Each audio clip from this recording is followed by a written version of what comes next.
All right, let's talk about something that comes up for a lot of us, especially as we get a little older. And that's lycopene and prostate health. In this video, we're just going to calmly look at what the science seems to be telling us and figure out how to make sense of it all in a practical way. You know, if you're here, you've probably heard something about tomatoes being good for your prostate. This is not a new idea. It's actually been around since the 90s. But since then, the conversation around it, well, it's gotten a little tangled. And that's the real problem, isn't it? You see one headline saying you should be taking a lycopene supplement, and then the very next day, you see another one saying those supplements don't even work. It can leave you feeling like you're supposed to be doing something, but nobody can agree on what that is. This isn't about finding a shortcut. It's just about understanding the whole picture.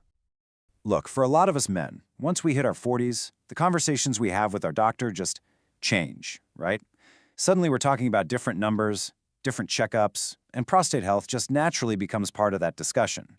It's a completely normal part of aging and just keeping an eye on things for the long haul. So let's start at the very beginning. What exactly are we even talking about here?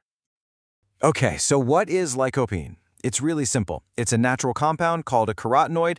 It's basically the pigment that gives red and pink fruits, like tomatoes, their color. But it's not just for looks. It also works as an antioxidant in your body, which is just a fancy way of saying it helps protect your cells from damage. And where do we find it? Well, the number one source, by far, is tomatoes, especially cooked tomatoes. Things like tomato sauce or tomato paste are actually really concentrated sources. But you'll also find it in other places like watermelon, pink grapefruit, and papaya. All right. So we know what lycopene is and where you can find it. Now we get to the part where all the confusion starts. This right here, this is the whole issue in a nutshell.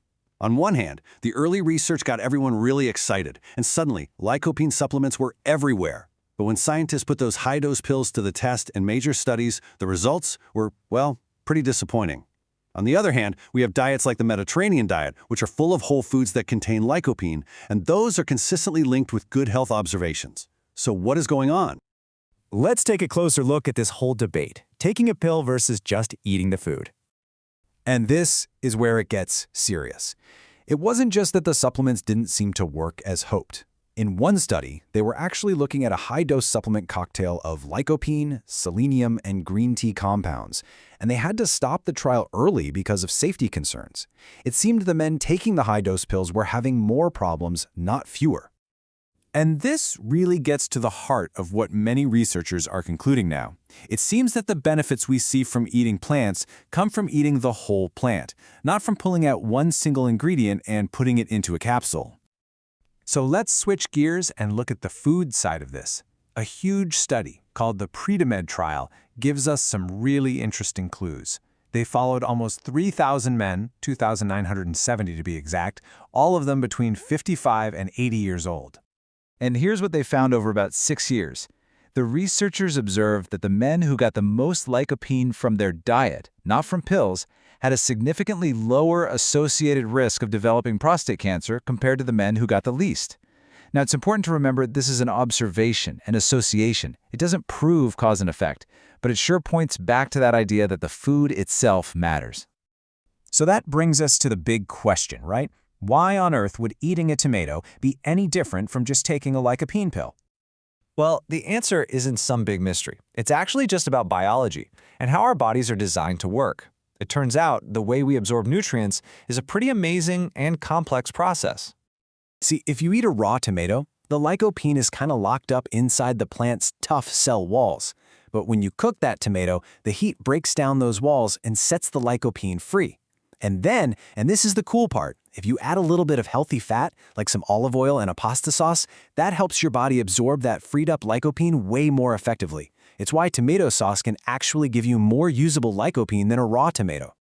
But there's another piece to the puzzle, and it's called synergy. It's like teamwork. A tomato isn't just lycopene, it's got thousands of other natural compounds in it, and research suggests they all work together. Lycopene might be the star player, but it needs its teammates to really get the job done. You just don't get that teamwork from an isolated pill. Okay, so we've gone through the science. What does this actually mean for us in our real lives? How do we take all this information and turn it into something sensible? The big takeaway here is not to start chugging tomato sauce. It's really just about awareness. The first step is simple. Just notice. Notice how often you're already eating tomato-based foods, and from there, maybe think about simple ways to include them. But the most important thing is that now you have the knowledge to have a better, more informed conversation with your doctor at your next visit. So let's be really clear about the goal here. This is not about finding some kind of magic bullet. The whole point of this is to trade any worry or confusion you might have for a sense of calm and clarity. Look, good health isn't built overnight. It's built on a foundation of steady, smart choices that you make over the long run. It's a marathon, not a sprint. And of course, I have to say this content is for your education and information only. It is not medical advice. Everyone's health is different. Please always talk to a qualified healthcare professional before you make any decisions about your health. So, with all that said, I'd really love to hear from you. Down in the comments, let me know. What's one simple tomato-based dish that you just enjoy eating? And hey, if you found this calm, clear approach to men's health helpful, maybe consider subscribing for more videos just like this. Thanks so much for your time today.